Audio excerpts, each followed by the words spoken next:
না ছোট ওটা ভাব ওরে মা তো বলে গেল যত অষ্ট অলঙ্কার আছে দিয়ে যাব।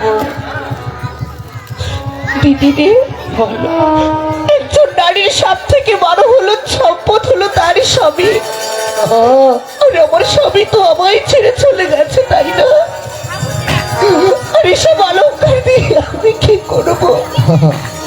দিদি রে বলো, সংখ্যার বড় রূপ রে দিদি, সিঁদুরের বড় রূপ। শাখা সিঁদুর সে সব নিয়ে গেল, রবাই দিয়ে গেল এই পেঁচার মতো মুখ। দিদি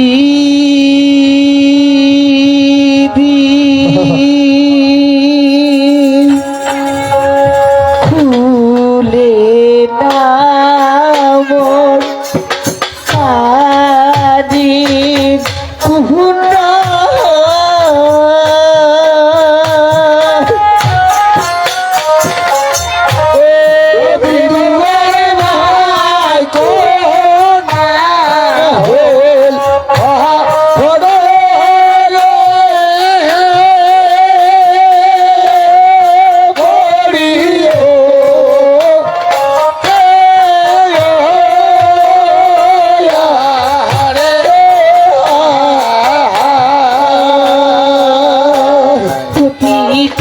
খুলে না মন কানের কুহুনা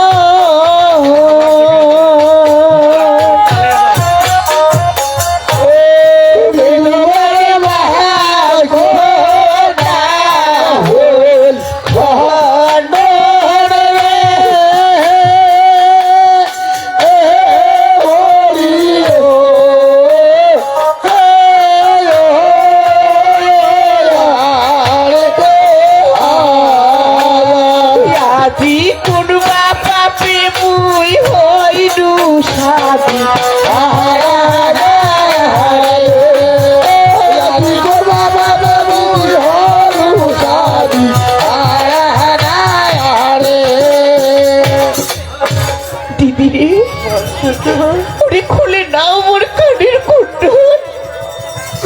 ওরে বিধুয়ার বাক্য ভাই না হল খণ্ড। ওরে কর্মা পাপে দিদি বইয়া ছোট স্বামী হারা। আমাদের কপালে নাই ওই যে একটা জায়গায় একটা মালা দিয়ে দিদি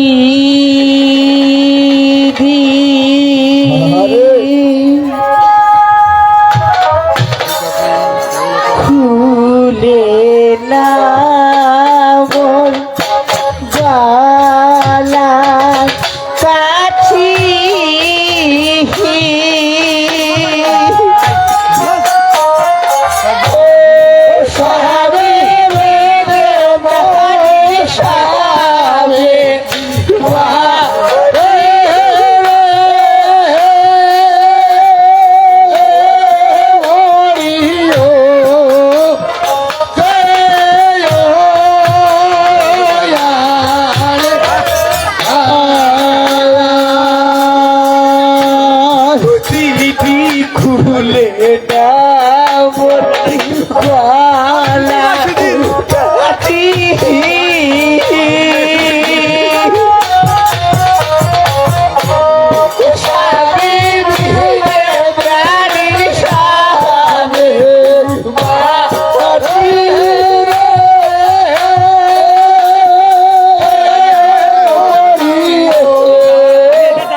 তার সদাগণ তার একমাত্র পুত্র আছে আজকে রাত্রিতে সে সর্বাঘাতে হইয়াছে মৃত্যু। সেই জীব আছে পদ্মার কাছে কোথায় দূত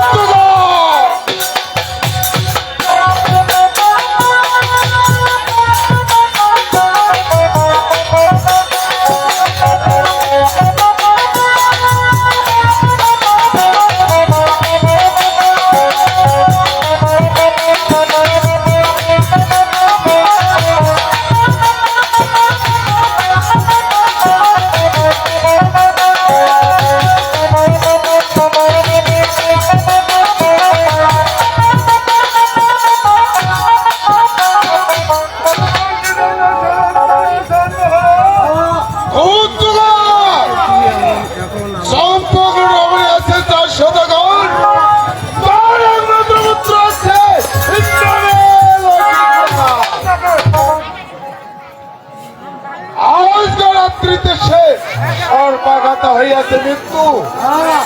সেই জীব নিয়ে যায় পদ্মাবতী ওই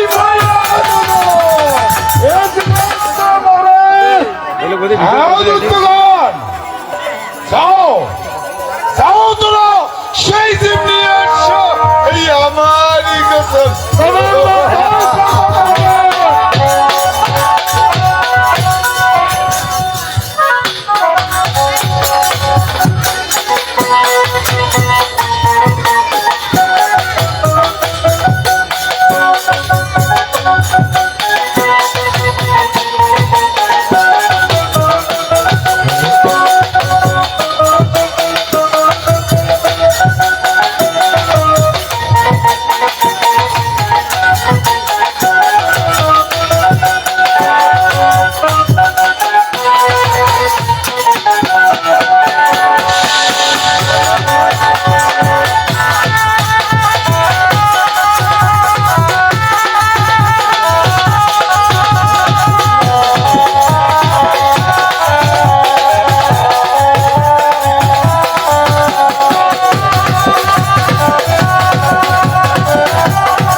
জীব আমার হস্তে মানব চন্দ্র ধর এবার বাধ্য হই আমার নামের একটি পুষ্পাঞ্জলি অবশ্যই অর্পণ করবি।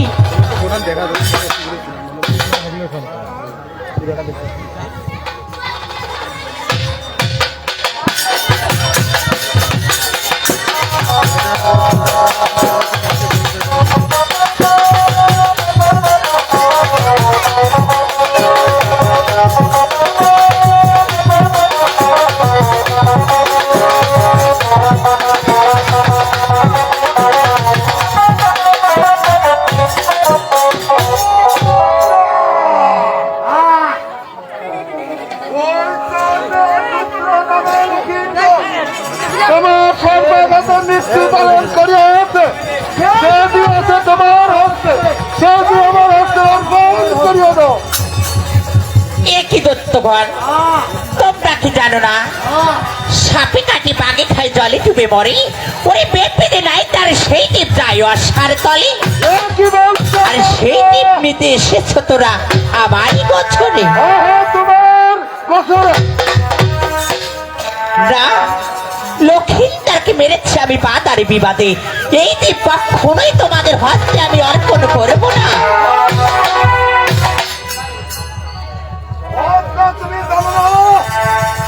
সৃষ্টির প্রথম কালে ধর্ম বিষ্ণু মহোৎসব ওরা তিন বেলা দিয়েছে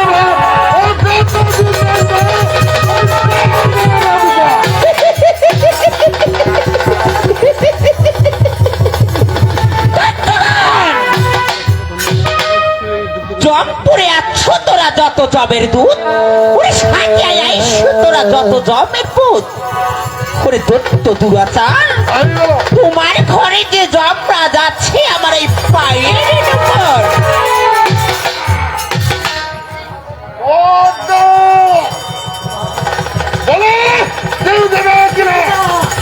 না কখনোই আমি লক্ষিন্দরের জীব তোমাদের হস্তে অর্পণ করবো না। ধরো অস্ত্র কর রণ, ওরে বিনা যুদ্ধে আমি রাখি দেবে লক্ষিন্দরের প্রাণ।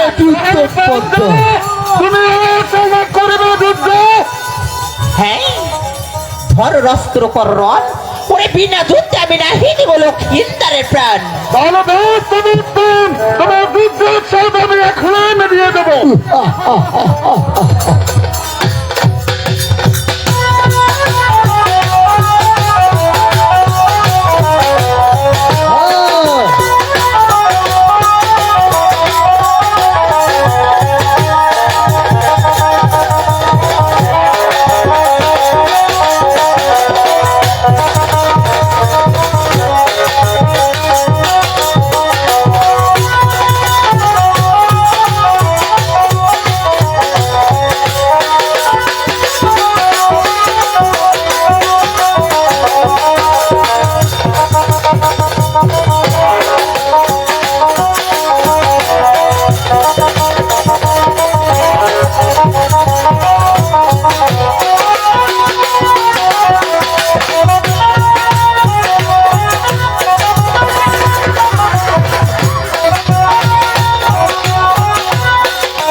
শিবকন্যা মনসার সাথে এসেছো লড়াই করতে? না, এই লক্ষিন্দরের জীব আমি কখনোই জমের হস্তে দেব না। কারণ হয়তো বা কখনো এই জীবের আমার প্রয়োজন হতে পারে। তাই আমি লক্ষিন্দরের জীব জমের হস্তে অর্পণ করব না, করব না।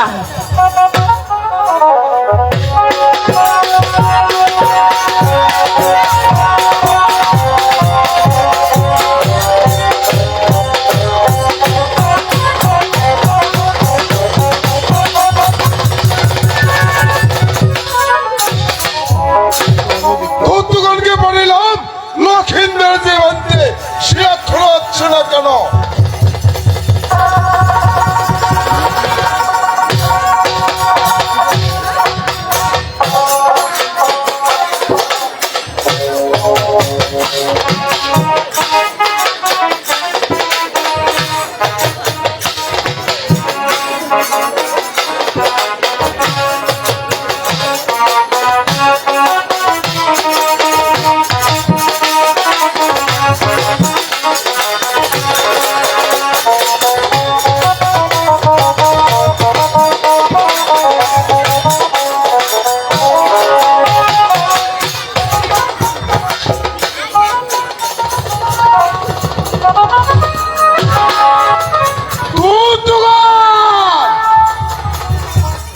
লক্ষিন্দর জীব কোথায়? লক্ষিন্দরের জীব দেয় না। লক্ষিন্দর জীব দেয় নাই। দূতগণ, লক্ষিন্দর জীব কোথায়? ওই বাউন্ডারটা তোমার আঘাত করছে। ওই বাউন্ডারটা ওটা কি বলেছে জানো? আরে দত্ত বল, তুমি ফিরিয়ে দাও ঘর। তোমাদের ঘরে যে দৌড়াজ আছে না, সে আমার দূতগণ! জানে না, জানে না, বলবা কৃষ্ণ মহেশ্বর তিনজনে দিয়েছে ভার এই যত জীবের অধিকার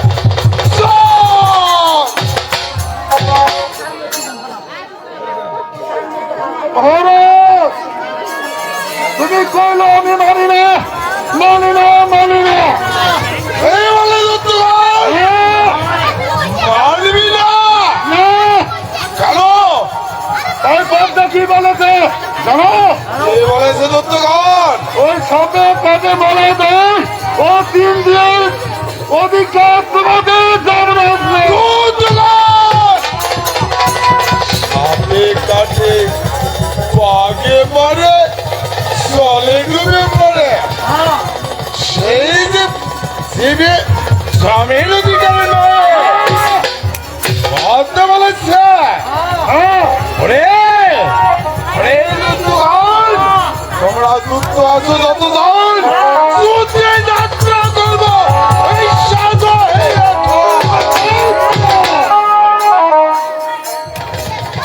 দত্তগণ, দেখিব দেখিব এবার বদ্যাবতী আমার বিদ্যায় কিনা। দাও দাও রে কাল্লাগিরি, এবার সম্রাট নিজের নামে তোমার কাছে ছুটে সেই দিবাইতে দেখিব দেখিব তোমার কত বড় শক্তি রয়েছে।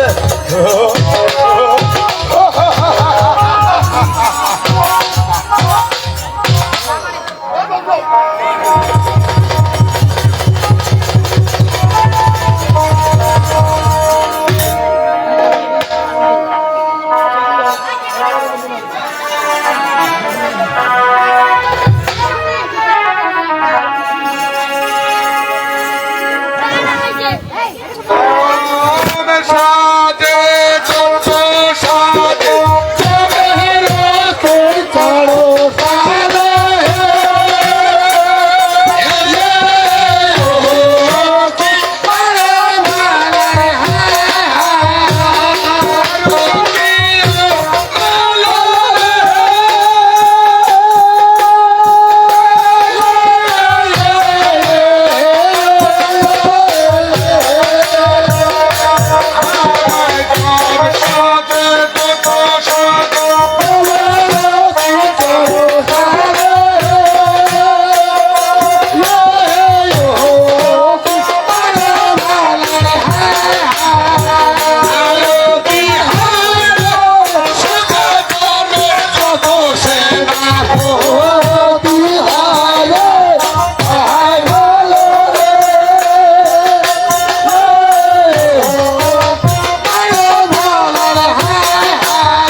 দেখো বাবা, আমি জমের সাথে দত্ত সাথে সাথে জমের দেখো সেনাপতি সব নিজেই সাজতেছে, যত সেনা সাক্ষ্য আছে সবাইকে সাথে করে নিতেছে। তাই আমার কাকে সাথে নিতে জানো? আবার সাথে জমের লেখাবে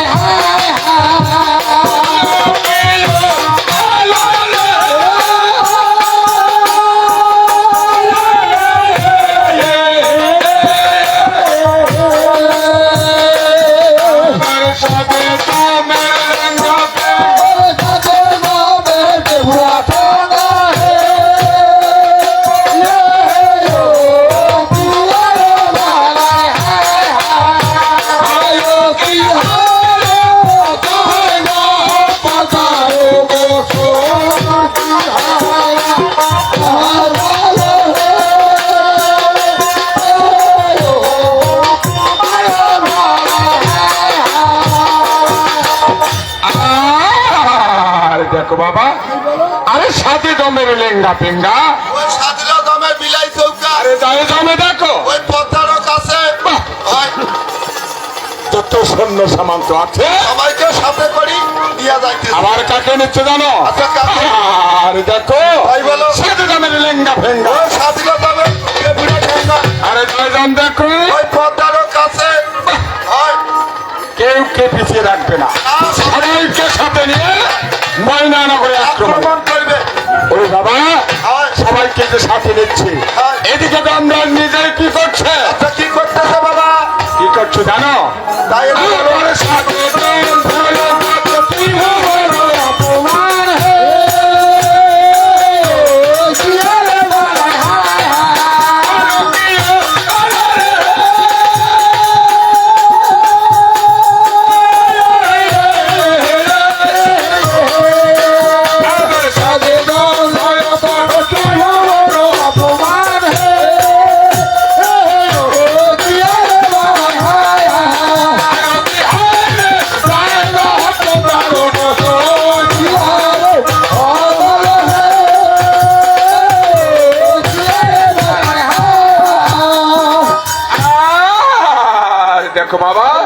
আরে সাথে দম ভয়ঙ্কর।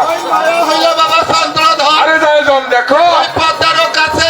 এই বাবা পদ এই যমরাজ্যে শ্বাস দিতেছে, আচ্ছা এমন রূপ শ্বাস দিতেছে হ্যাঁ। তাকে দেখা মাত্র এত কেশি উঠতে আর এই ভবন এখন থরথর করে কাঁপি উঠেছে। ভাই এমন বিকট শ্বাস দিতেছে, তাই আমার কিভাবে শ্বাস দিতেছে জানো?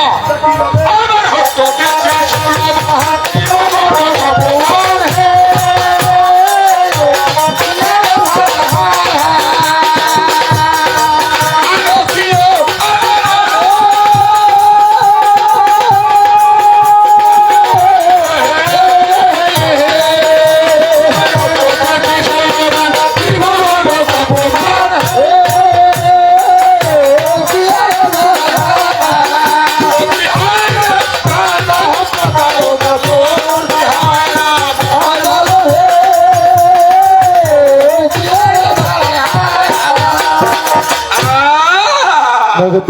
তাই বলো হস্ত 33 মান। ভবন কম্পমান আরে তাই রং দেখো ওই পদ্মারও কাছে। এই যমরাজ যখন বাবা ত্রিশূল কানা হাতে নিল, হ্যাঁ স্বর্গপত্র মাথা ওই ত্রিভবনে কেঁপে উঠলো। একে তত্তর তত্তর করতেছে। ওই বাবা বদ, তাই আমরা দেখবো এই যমরাজ তার সৈন্য সামর্থ্য নিয়ে নিজেই সেজে গুজে আচ্ছা। কিভাবে সে ময়নানগর আক্রমণে যাচ্ছে। আচ্ছা, বলুন কি আমরা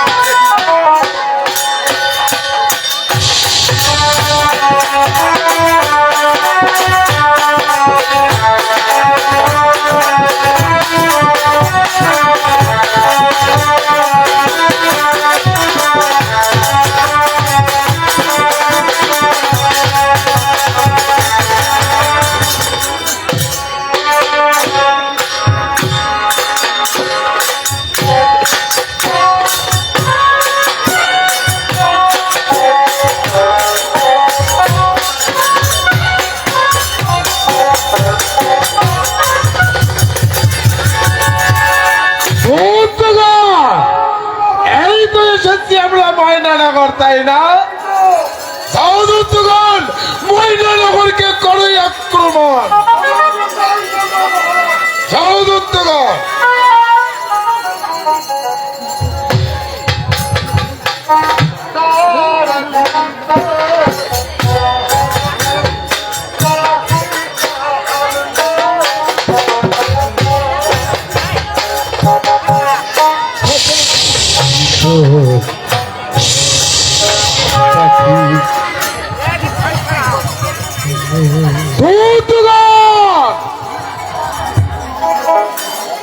কোথায় সে মধ্যবতী?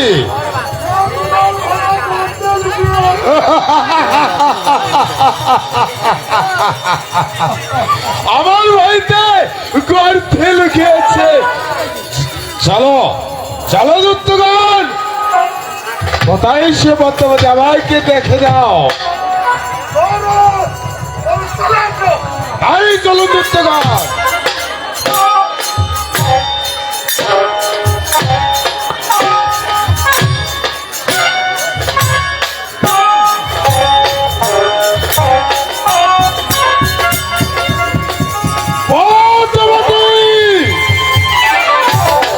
যমরাজ, যমরাজ এত সহজ তোরে ওরে কাহারই আদেশে প্রবেশ করেছ আমার এই ময়নানগরে?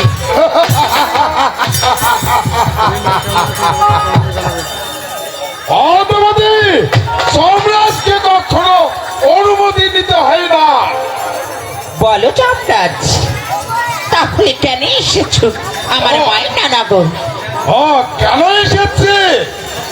দেবতী চম্পকনগরে আছে 400 ঘর, তার একমাত্র পুত্র আছে এই হ্যাঁ, তো কি হয়েছে? কি হয়েছে?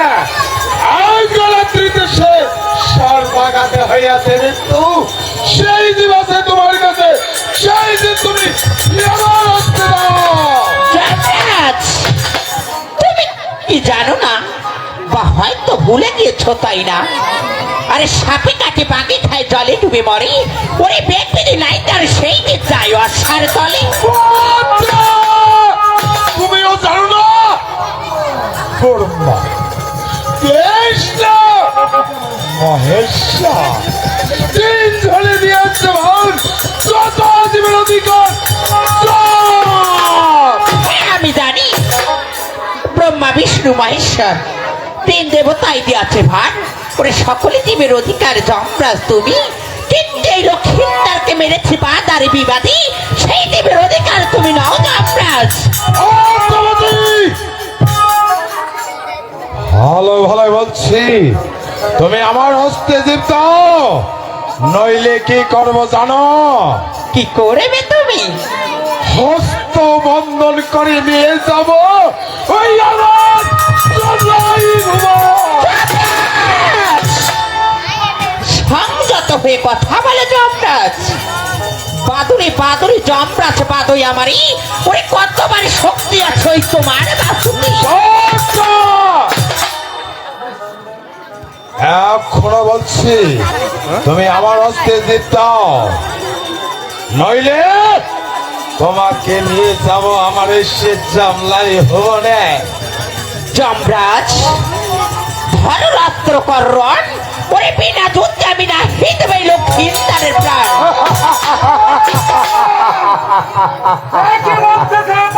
নদীর জল ছাড়িয়া যে ব্যক্তি পুকুরের জল খায় ওরে সেই রকম বাচ্চাবাতি নাকি এই জীবের অধিকার। সংযত হয়ে কথা বলে যমরাজ, সংযত হয়ে কথা বলো। আর একটি কথা শুনে রাখো পদ্মাবতী, বড্ড অভিজ্ঞ ছাড়িয়া যে ব্যক্তি সেই রান গাছি নয় সেই রকম পদ্মাবতী নাকি এই জীবের অধিকার।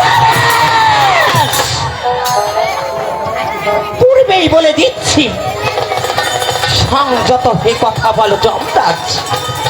ভেবো না এটা তোমার জমলাই ভুবন, এটা হচ্ছে আমার মাইনানগর। পদ্মাবতী, এখন আমি ভালো বলছি তুমি আমার হস্তে জীব দাও। না বড় রাস্তার কর রণ ওরে বিনা যুদ্ধে আমি না হিতে বলো। অতি উত্তম। তবে একটি কথা মনে রাখো যমরাজ, আরে যে বাপ পুরুষ নারীর সাথে করে রণ, আরে যে বাপ পুরুষ নারীর সাথে করে রণ হারিলে বা জিতিলে ওই পুরুষের হয় কিন্তু মৃত্যুর সমান। আমি হলাম যমরাজ সূর্যপুত্র, এই সূর্যপুত্র কখনো হেরে যেতে পারে না।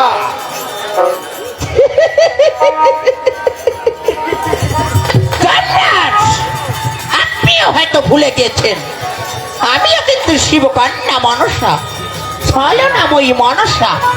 ছলে বলে কলে কৌশলে যেরকম করে তাদের পুত্র লক্ষ্মীকে আমি আমার সর্বদা মৃত্যুবরণ করেছি, সেরকম করে কিন্তু তোমাকেও এ যুদ্ধে পরাজিত করাবো যমরাজ।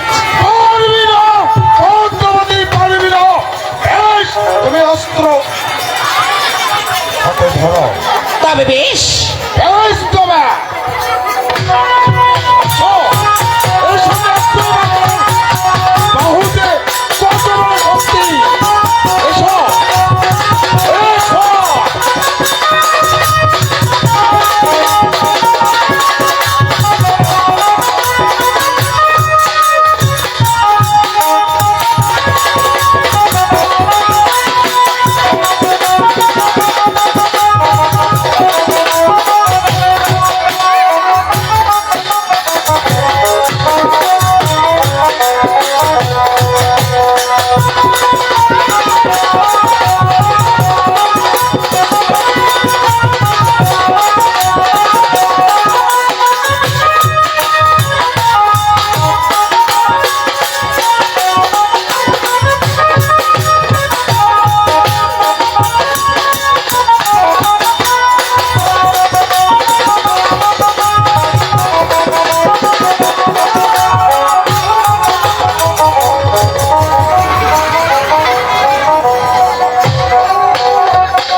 বলছি এই স্থান পরিত্যাগ করো যমরাজ। অদ্যবতী, এখন আমি ভালো আছি। তুমি আমার হস্তে যেতে। না, কখনোই আমি এই লক্ষ্মীর দিক তোমার হস্তে অর্পণ করবো না। আমার হস্তে যেতে দিবি না। বেশ, তবে তোমার হস্তে করো। দেখিব দেখিব তোমার কত বাহুতে শক্তি রইয়াছে। তবে বেশ, বেশ তোরা অতি উত্তম।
ওগো পিতা,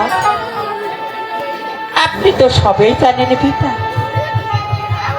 লক্ষ্মীন্দারকে মেরেছি আমি বাতারি বিবাদে। সেই জীব কেন নিতে চাই পিতা যমরাজ? কি বলছো বেটি? তুমি জানো না বিষ্ণু মহেশ্বর, বিষ্ণু ব্রহ্মা মহেশ্বর তিনজনে দিয়েছি ভার। যত জীব আছে সবে জমের অধিকার। পিতা আমি জানি, জানি পিতা, আমি সবই জানি। ওগো পিতা, তাহলে আপনি কি সবই ভুলে গেছেন পিতা? সবই কি আপনি ভুলে গেছেন? কি বলছো বেটি? আপনার শিবচন্দ্রধর আপনার সাক্ষাতে আমাকে কি অপমান করেছে পিতা গো? ও পিতা, তাই বলো বেটি। আপনি তো বলেছিলেন ডালে ভাঙ্গ পাতা ছিল, মূলকে যাতে ঠিক রাখো। তাই তো আমি সে কাজে করেছি পিতা। পিতা গো, তাই বলো বেটি। তাই তো আমি ছত্রপতি সদাগরকে সুরক্ষিত রেখে আজকে রাত্রিতে তাদের পুত্র লক্ষ্মীকে আমি দংশন করে ছাড়ি আমার সর্প দ্বারা। কেন সেই জীব চাই পিতা? কেন সে জীব যমরাজ চাই? না পিতা, আমি লক্ষ্মীন্দারে জীব কখনোই জমের হস্তে অর্পণ করবো না। তাহলে তুমি কি করতে চাও বেটি? পিতা গো, এই জীব আমার কাছে থাকবে পিতা।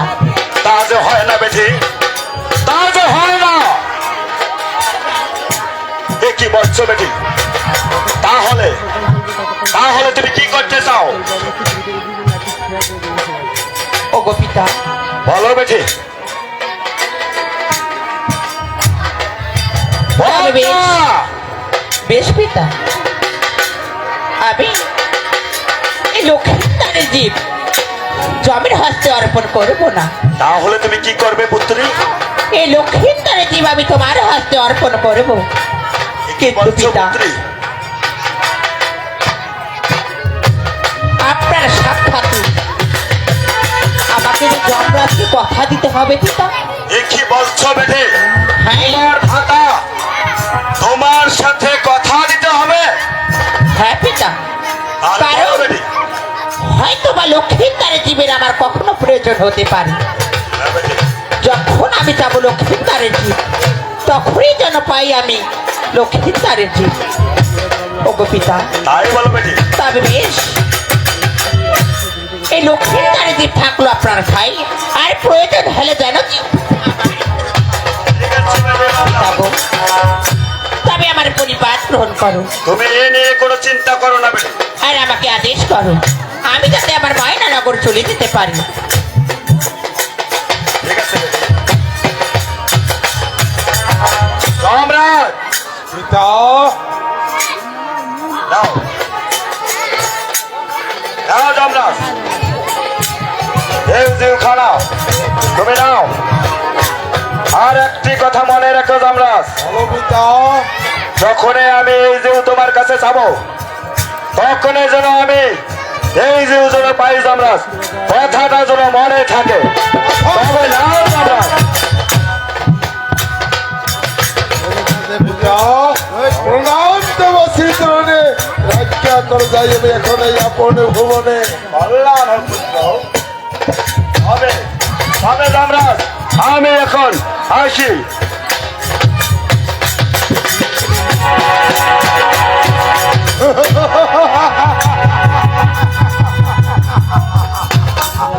আমি হলাম সম্রাট। জীব নেওয়াই আমার হচ্ছে কর্তব্য। ছলে বলে কৌশলে আমি আমার মাতার কাছ থেকে জীব নিয়েছি। ওরে ওরে মর্ধবাসী, মনে রেখো, এইভাবে এইভাবে তোমাকে একদিন নিয়ে যাবো আমি আমার ওই জমলাই ভুবনে। আর কি করবো জানো? যাই যেরকম কর্ম করবেন তাই আমি সেই রকম শাস্তি দেবো। মনে রেখো, আমি হলাম চোর।